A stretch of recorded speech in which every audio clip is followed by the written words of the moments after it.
Tá, gravar no computador. Acho que agora foi. Pronto, Tá gravando? não foi? Muito obrigada. Sim, Tá gravando, né? está sim. Muito Tá. obrigada. Então, está gravando, gente. Boa noite aí a vocês. A gente deu uma introdução rápida. Meu nome é Landerson e eu estou aqui compartilhando um pouquinho.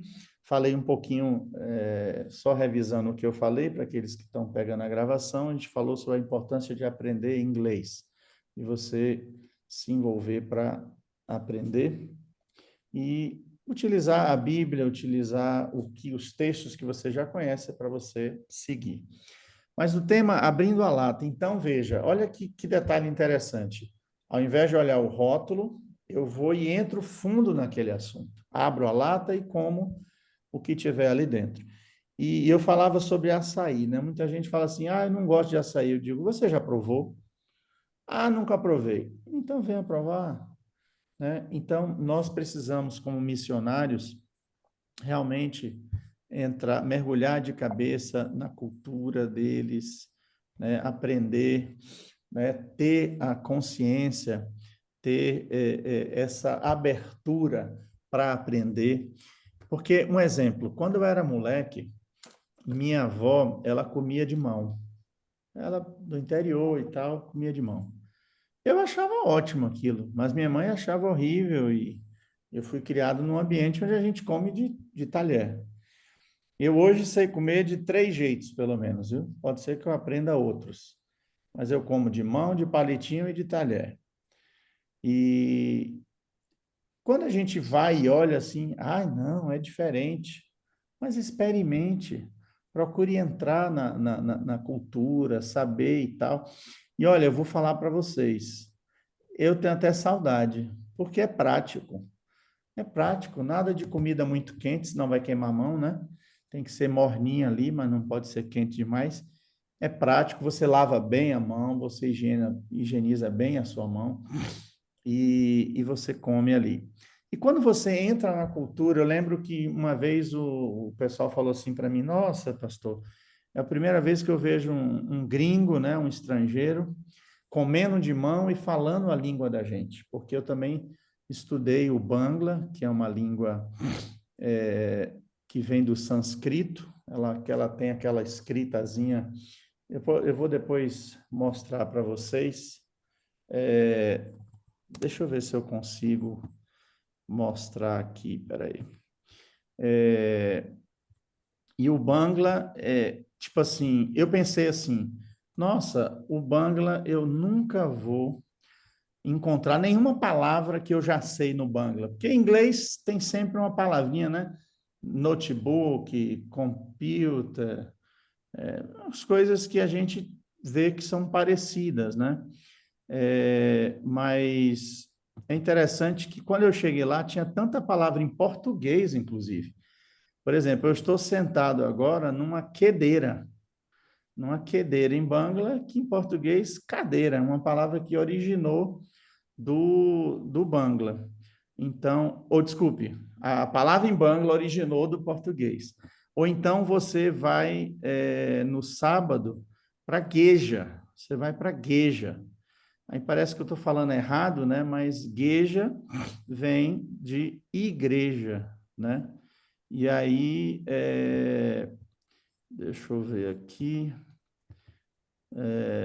Aqui, achei. Eu vou mostrar para vocês. Aqui. Tá, eu vou abrir só para mostrar a letrinha. Não sei se está dando para ver aí. Tá vendo aí?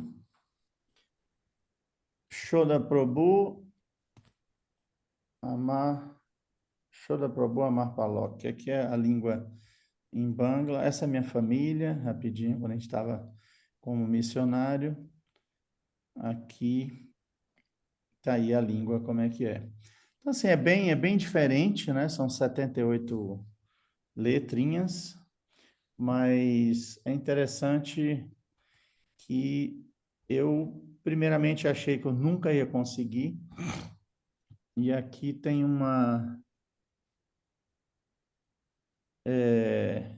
Tem um risquinho vermelho na tela, né? Eu estou achando que o meu computador é que está com problema. Não tem um risquinho vermelho? Toda tela que eu mudo, é. Gente do céu. Descobri esse problema agora na tela. Tem que arrumar depois. E aqui eu quero só tirar uma lição com vocês, ó. Em Bangla, quando você vai aprender um novo idioma, é legal você comparar o teu texto bíblico com o que você já decorou. Por exemplo, Salmo 46:1. Senhor é o meu refúgio, fortaleza, socorro bem presente na hora da angústia. Em Bangla, é mais ou menos assim, Deus, eu vou falar em Bangla só de curiosidade, né? Ishori Amaderajoistan ou Shokti, Biponeshomoi Sahajo Korte Prostut Tini Taken. E aí é interessante esse prostut e o taken. E eu explico. Deus é meu refúgio, aí vem prostut, com certeza bem presente. Na hora da angústia, Deus quer morar com você. Ao invés de ser apenas na hora da angústia, ele traz um elemento que é uma palavra só. Sabe quando você quer dizer em uma palavra um monte de coisa? Bangla é essa língua. Taken, porque o verbo tak é morar.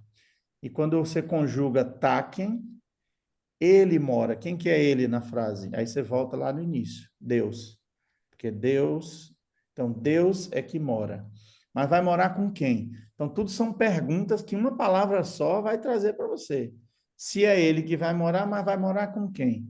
Ué, com você, porque você está dizendo que Deus é o seu refúgio, e na hora da angústia, ele é um socorro bem presente. Só que em Bangla ele traz socorro bem presente na hora da angústia. Deus quer morar com você. Deus quer viver com você. Então é muito interessante a riqueza de um novo idioma. Então, abra a sua mente para novas possibilidades. E seguindo o tema, a gente tem aqui, quero ler aqui, a religião se assemelha a uma lata de conservas. Como cristãos, tudo que fizemos foi ler o rótulo para averiguar o conteúdo. Em minha nova fé, abrimos a lata e comemos o conteúdo. Então, é interessante esse detalhe que é trazido aqui. E a gente precisa, né? Quando foi que você passou do rótulo para o conteúdo e abriu a lata no seu relacionamento com Jesus? É interessante, eu estava assistindo eu tenho buscado, eu faço um plano de leitura da Bíblia chamado YouVersion, a sua versão, né? E cada dia tem uma pessoa diferente que traz as mensagens. E eu, geralmente, quando eu gosto de uma das mensagens, eu printo a tela para ver o nome da pessoa, porque os nomes são difíceis, né? Tem uma mesmo que é Tara Evelyn Gowa, um nome todo embolado. E aí eu. Não, deixa eu pegar o nome certo aqui para não falar o nome da pessoa errado aqui. Calma aí. O nome da pessoa é Tara Leigh Coble. Tara Leigh Coble. E ela falou uma coisa interessante. Ela já era cristã há um tempo, mas era aquela cristã que ia lá na igreja de vez em quando, voltava tal, mas uma hora ela parou e falou assim, não, peraí, isso aí não está certo, não. Eu quero, de fato, ter intimidade com Jesus. E qual é o método mais simples, né, e direto para a gente ter intimidade com Jesus? Através. Oi? É através da Bíblia, né? É através, né, da gente poder dialogar com Jesus, orar, né? E principalmente ler a Bíblia. Então, a gente precisa abrir a lata, ou seja, a gente precisa ter um relacionamento mais intenso com a pessoa de Jesus. E a escola de missões é um momento interessante de você parar e refletir como tem sido o seu cristianismo até aqui. Porque pensa bem, você vai sair para evangelizar que seja do outro lado da rua. Você vai sair para falar de Jesus que seja num vilarejo próximo da sua casa, ou no interior da onde a sua mãe e seu pai vieram, ou em outro país. Você tem que ter um conteúdo para levar. Eu lembro de uma frase de Gandhi, que ele dizia assim: eu seria cristão se não fossem os cristãos. Ele começou a ter contato com a religião cristã, começou a estudar, se empolgou e entendeu que o que Jesus vinha propondo ali, através dos textos que ele leu, era algo assim maravilhoso. Mas quando ele finalmente se encontra com as pessoas que representavam a Jesus, ele vê que eram totalmente o contrário. E aí eu fico pensando, um dia me pediram para falar sobre como a gente deve sair para evangelizar. E eu falei uma frase o seguinte, eu disse, gente, se você não buscou, se você não tem uma intimidade com Jesus, nem saia de casa para pregar o evangelho, porque vai ser um fracasso. Porque você vai levar o que você tem, que é um relacionamento distante de Jesus. Né? Porque o próprio Paulo fala em Romanos 7, o bem que eu quero fazer, esse eu não faço, mas o mal que eu não quero, esse eu faço. Ou seja, para a gente sair e evangelizar, é importante a gente buscar a intimidade com a pessoa de Jesus. O principal não é a atividade, mas sim a identidade. No campo missionário, não importa o que você faz, mas sim o que você é. Essa é uma verdade absoluta. Eu tenho visto tantas histórias, eu gosto de ver. Na Novo Tempo, não sei quantos acompanham, naquele jornal Novo Tempo de sexta-feira à noite, sempre tem as histórias do, deixa eu ver se eu lembro o nome, 360, né? Missão 360, que são histórias de vários lugares. Eu lembro que uma conta de um camarada que ele fazia evangelismo através de moto de rally. Ele tinha as motos ali que ele alugava para os turistas e tal, e aí ele levava livros e conversava e fazia amizade. Um outro fazia evangelismo através de bicicletas, né? Ele consertava as bicicletas e deixava as crianças andarem, daí eles estudavam a Bíblia. Um outro através de futebol, um outro através da carpintaria, da marcenaria, enfim. Nós podemos, né? Inclusive a igreja também tem incentivado para que jovens, pessoas adultas também possam ser o que Paulo foi, tent makers em inglês, né? Ou seja, fabricantes de tendas, pegando a sua profissão, o que você já faz, e a igreja então te ajuda a você se reposicionar, seja com emprego ou sendo empreendedor num outro país, para que com o seu testemunho você possa pregar o evangelho. Então, a identidade, né? Muitas vezes, às vezes, no campo missionário, a gente fica pensando assim: o que é que eu vou fazer para evangelizar? O que é que eu vou fazer para levar o amor de Jesus?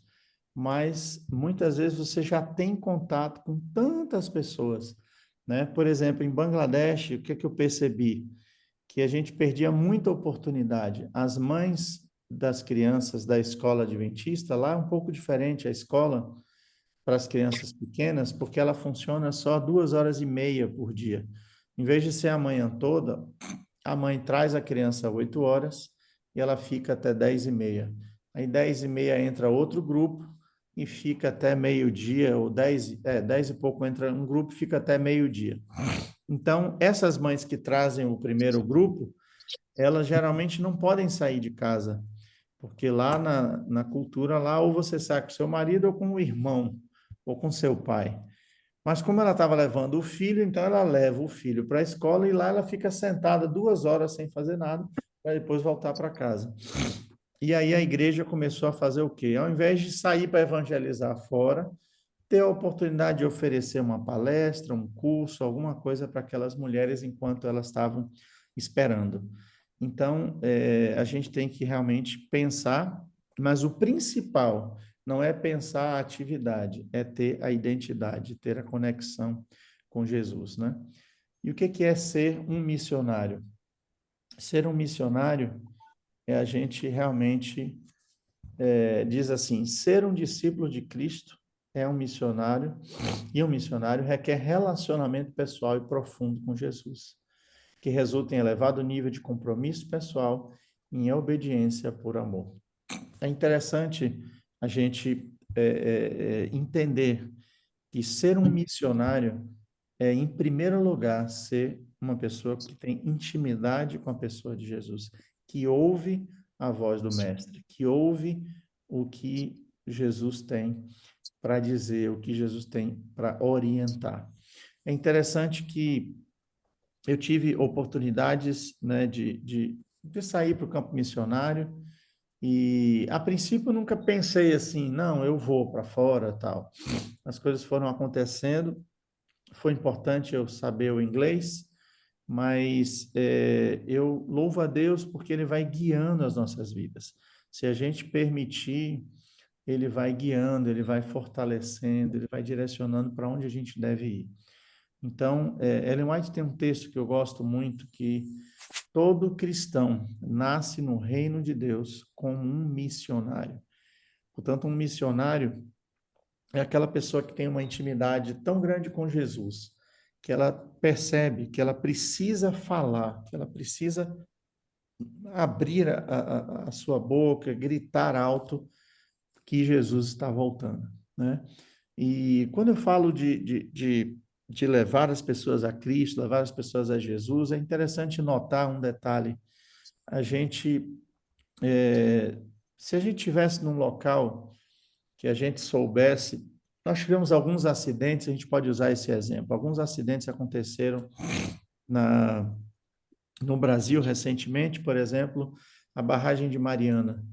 Se você tivesse a oportunidade de voltar no tempo e você ter 20 minutos antes da barragem estourar, você tem um alto-falante na mão e um veículo para sair chamando as pessoas e quem sabe até um ônibus para trazendo as pessoas e tirando elas de suas casas e levando, eu tenho certeza que cada um de nós ia lutar o máximo para salvar o maior número de pessoas e, se possível, todos, né? Que ninguém perecesse, nenhum animal, nem nenhuma pessoa. No entanto, a gente tem o conhecimento bíblico de que as coisas nesse mundo, elas vão de mal a pior. E a gente precisa proclamar, a gente precisa salvar as pessoas. Nós não podemos ficar calados. Porque se a gente ficar calado, o sangue dessas pessoas inocentes vai recair sobre nós. A culpa vai recair sobre nós. Mas como a gente pode abrir a lata? Vamos, compromisso com obediência, né? Abrir a lata, se comprometer, se envolver mais e mais, né? Abrimos a lata com compromisso de fé, né? Se envolvendo com a pessoa de Jesus, né? Pare e renove o seu compromisso agora mesmo. Como tem sido a sua intimidade com Jesus? Como tem sido o tempo que você passa com Jesus? A gente recebe esse convite de poder ter esse momento, né? Abrimos a lata pela obediência. Obediência. Interessante que quando nós somos pequenos, crianças, a gente não gosta muito de obedecer, a gente gosta de fazer o que dá na telha, né? E a gente muitas vezes se machuca, fere outras pessoas, né? E ficamos perdendo tempo porque a gente quer fazer as coisas da nossa maneira. Vou botar o óculos aqui para ler. Diz assim, ó, Ellen White diz: toda verdadeira obediência vem do coração. Este procedia também a de Cristo. E se consentirmos, ele por tal forma se identificará com os nossos pensamentos e ideias e dirigirá nosso coração e espírito em tanta conformidade com o seu querer, que obedecendo-lhe não estaremos senão seguindo nossos próprios impulsos. Olha que coisa interessante, quando você tem intimidade com Jesus, sabe aquele impulso que você tem para fazer alguma coisa? Aquele impulso é exatamente guiado por Deus. Eu quero aqui só fazer um adendo aqui, deixa eu pegar aqui, gente. Espera aí que o negócio está só um minutinho. Ao vivo é assim. Eu tenho, eu tenho. Esses dias eu estava em casa, todos acompanhamos o que aconteceu no Rio Grande do Sul, né? E eu estava em casa e eu senti Deus falar assim para mim: olha, vai para o Rio Grande do Sul. Aí eu pensei, mas ninguém vai. Como é que eu vou fazer e tal? E eu nem me lembrei que eu fazia parte do SVA, Serviço Voluntário Adventista. E aí, a história é longa, mas resumindo, eu falei, Deus, eu não sei se eu vou não, mas ó, se eu quiser que eu vá, vá abrindo as portas aí. Aí um amigo liga, depois o pastor Maviael liga, e conversamos, ajeitamos, e a gente foi para. Deixa eu ver se eu pego aqui uma foto para mostrar para vocês. Ó, dá para ver? Não sei se dá para ampliar. Dá. Essa aqui é uma casa de uma irmã adventista, totalmente destruída. Deixa eu ver se eu mostro outra aqui. Esse é um pedaço da casa dela ainda. Essa aqui é uma senhora que não é adventista, ela é engenheira, professora do Rigner, que é presidente da fé, e ela contribuiu. Deixa eu ver se eu posso conseguir mostrar esse vídeo. Olá, amigos. Deixa eu ver aqui. Ó, olha a situação dessa casa, ó. Não ficou nada praticamente, Muito ó. grande. Só tem o terreno. Da igreja que eu participo. Deixa eu ver agora uma outra aqui. Aqui, Igreja do Sétimo Dia. Não, não é essa. Aqui, dá para ver. Esse é o Rock, eu vou contar a história dele daqui a pouco. Olha a situação dessa rua, ó. Olha para aí.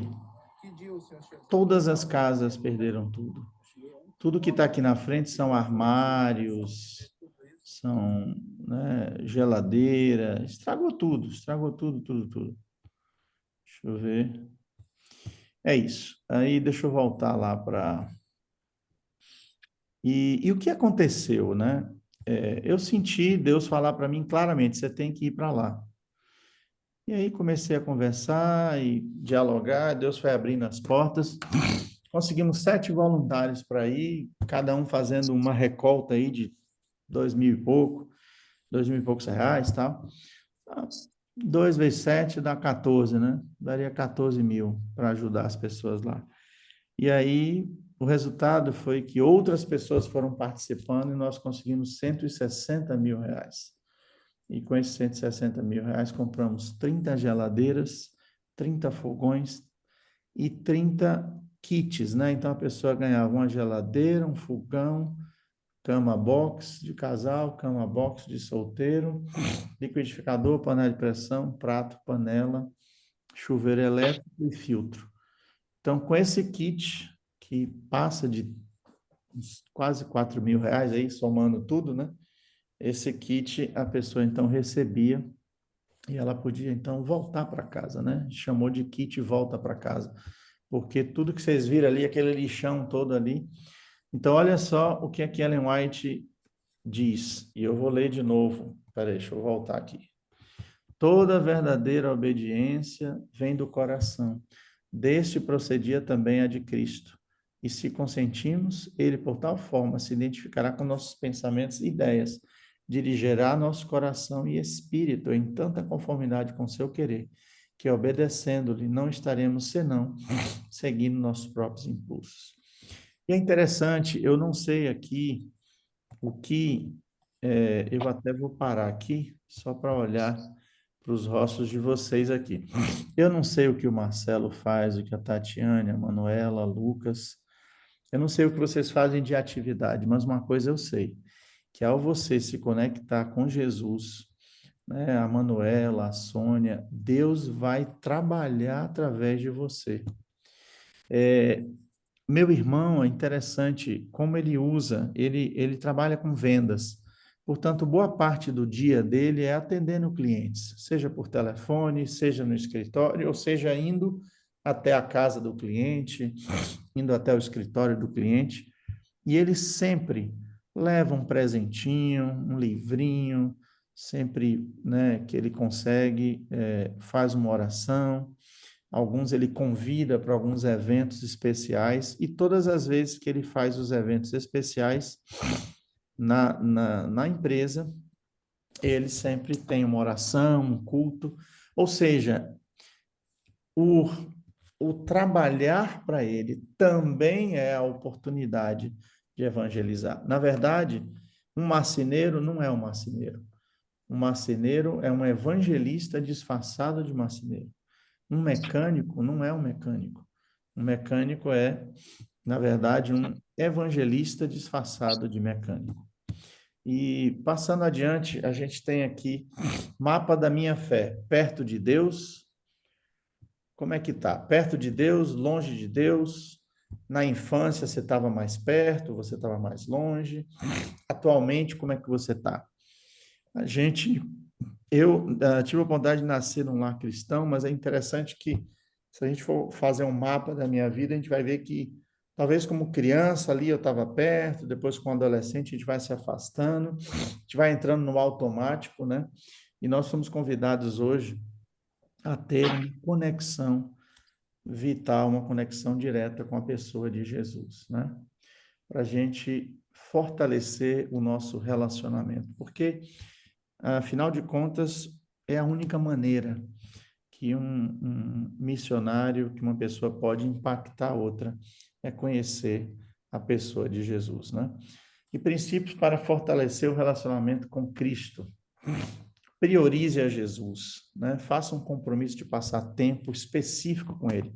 Sabe aquela história? Às vezes a gente encontra um amigo e fala assim: poxa, a gente precisa se ver, né? Eu costumo dizer que o nosso evangelismo está aqui na palma da mão. A gente tem no celular contato de pelo menos 10 pessoas que são ex-adventistas, umas 20 ou 30 ou 40 ou mais, dependendo dos seus contatos, pessoas que você conhece, que ainda não são cristãs, e a gente tem a oportunidade, não de apenas, tem gente que pensa assim, vou mandar zap, aí fica mandando aquele zap todo dia para a pessoa até te bloqueia.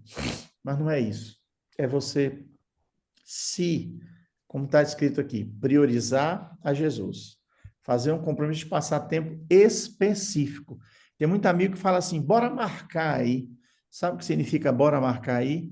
Nunca vamos marcar aí. É isso que significa. Porque você diz bora marcar aí e você nunca marca. Então, com Jesus, você não pode dizer assim, Jesus, tá, bora marcar um tempo aí, qualquer hora. Não, é cedo.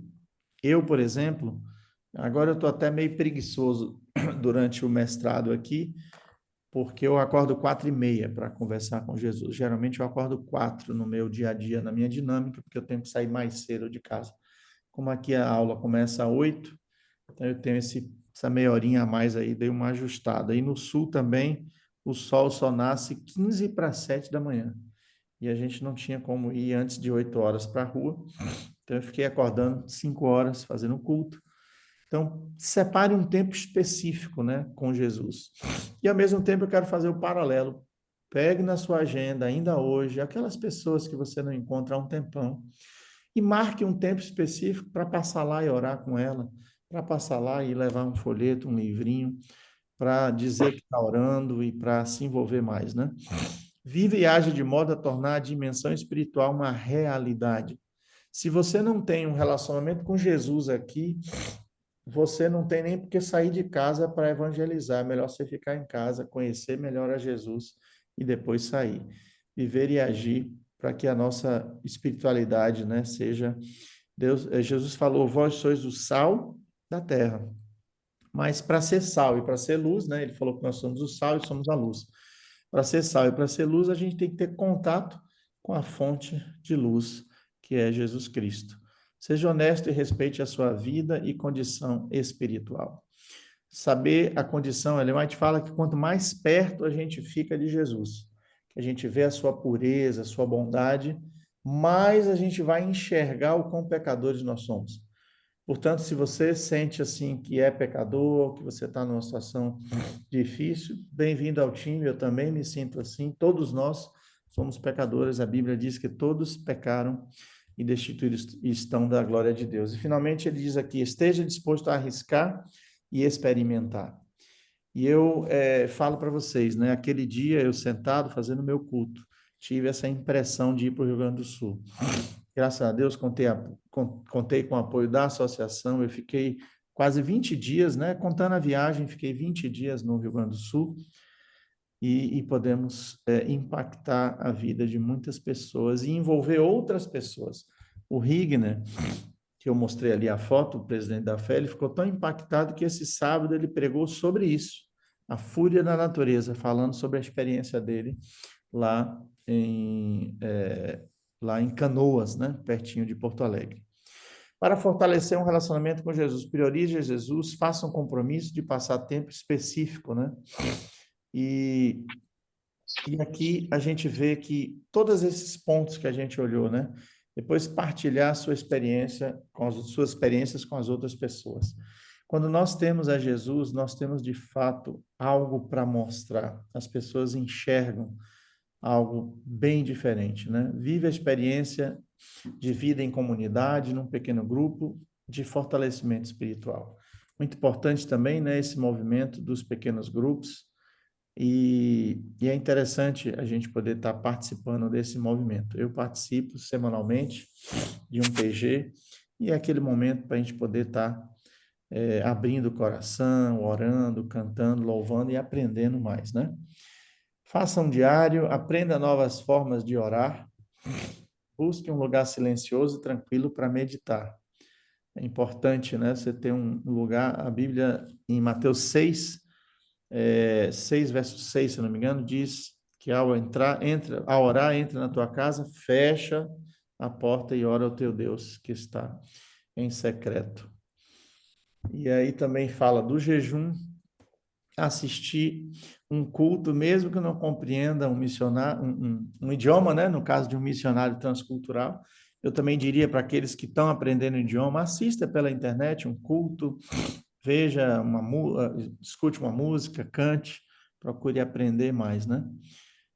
Use a música e a arte em sua vida religiosa. Interessante que essas dicas servem para você que está se preparando para a missão e também para quem já está na missão. Viva com generosidade. Leia a Bíblia e os livros devocionais de forma diferente, né? Quem sabe ler meditando, né? Ellen White fala que a gente deve ler e meditar, mesmo que não seja um grande trecho da Bíblia, mas para a gente poder ter um tempo para refletir, né? E aí tem aqui uma pontuação que você pode fazer em casa, você tem o livro que fala da questão de como você conduz a sua vida, é uma autoavaliação que você vai fazer para que você possa buscar esse crescimento com Deus, né? E quando a gente é interessante, aí tem no livro tem todas as regrinhas para você poder fazer na verdade, essa avaliação, né? Você e Deus ali, né? E aí a gente pensar que Jesus ele passou a maior parte do seu ministério sempre curando, levando a cura, né? E trazendo um evangelho prático, né? É realmente muito impactante. Terminamos então a aula de hoje. Acredito que já está bem. Não sei se tem alguma pergunta. Aqui, eu tenho um documento adventista chamado Lineage. Fica a dica aí, eu não conheço, mas muito bom. Pois não, professora. Então, pastor, só um minutinho falando sobre o maior desafio de Bangladesh. Eu estava pesquisando, fala de alagamento, da pobreza, de algumas questões, mas o maior desafio do senhor em Bangladesh. Então, o maior desafio para a gente é... Deixa eu pegar umas fotos aqui para mostrar. Só um minutinho aqui. O maior desafio, primeiro, a distância da família, né? Eu nunca vivi longe assim da minha família, né? Pai, mãe. Então, isso para mim foi um desafio. Aí, deixa eu colocar aqui. Mas vários desafios também. Cultura, né? Por exemplo, no Brasil, você tem algumas coisas. Aqui são algumas crianças de Bangladesh, está aí minha esposa. A roupa, pode ver que é diferente a dela. A minha também, parece um Punjabi desse daqui, parece uma sainha. Essa é uma menina no casamento aí na festa Yellow Shower, que chama, uma festinha antes. Aí que nós estamos aqui, esse é o meu PG, lá de Bangladesh, Bom, torcedor da Argentina aí. 60% das pessoas em Bangladesh torcem para o Brasil e o resto torce para a Argentina. Então, eu diria que, assim, o desafio da pobreza é muito grande, o desafio da cultura, né? Tá aí a garotada, são crianças de um projeto da ADRA. Aqui são agricultores, eles plantam arroz, esse terreno alagado aí. Esse chama Lauchak, parece um chuchu gigante. Eles fazem lá, que é um projeto que a gente distribui animais, pequenos animais, né? Animais de pequeno porte. Eu diria que o maior desafio para mim é que você quer resolver o problema da pobreza rapidamente. E não se resolve rapidamente, é um processo, né? É um processo através de ensinar a ler, escrever, né? Ensinar sobre nutrição. Essa é uma favela toda de bambu, não sei se dá para ver direitinho, mas esse caminho que tem aí, ele está por cima de esgoto, porque não tem esgoto, as pessoas vão fazendo as coisas aí, é uma favela. Essa é uma criança sendo atendida, outra favelinha, e é uma pobreza extrema, né? Como eu nunca experimentei. Você vai, às vezes, numa favela no Brasil, você tem uma pessoa com a televisão, com um banheiro, com a geladeira, né? E lá você vai num lugar, eu cheguei a contar 37 casas para um banheiro só. E o banheiro era disputado para todo mundo e não era um banheiro, era um pedacinho de mangueira amarrada, dobrada. Então, assim, foi bem desafiador, mas a gente aprendeu muito. Para aqueles que gostam de conhecer novos países, quando eu passei a ser missionário, nossa câmera aqui, tanta coisa aqui. Ah, tá, eu tenho que fechar, peraí. Pause to share. Pronto. Agora, estou todo perdido aqui. Tá aparecendo a minha tela? Ainda tá, né? tá aparecendo, tá aparecendo. Aparecendo ainda. Não, eu tô todo perdidinho. Ah, não, já sei, deixa eu ver. Ligar o zoom. Não. Aqui, ó. Ah, Não, eu tô vendo aqui, eu só tô cuidando aqui para não fechar nada errado, né? Daqui a pouco eu encerro a tá. reunião aqui. Aqui, stop share. Pronto. Eu tenho que terminar, que eu vou entrar na aula de inglês agora, mas agradeço a vocês e estamos aí. E eu queria só comentar rapidamente. Quem ora sou eu? Ou é vocês? O senhor Ó, pode orar. Se antes da... quiser, se for atrapalhar o senhor, Pode orar, pode pastor. deixar que ora. O senhor pode orar. Tá, eu queria só dizer o seguinte, eu fui para Bangladesh, teve muitos desafios, muitas coisas negativas também, que a vida não é só feita de coisas tão boas, mas foi uma oportunidade que Deus me deu de conhecer muitos países e muitas culturas, tanto pelos voluntários que vinham, tanto pelos países que a gente passava, tá certo? Então, eu vou fazer o seguinte, eu vou deixar vocês encerrarem e vou para outra reunião, tá certo?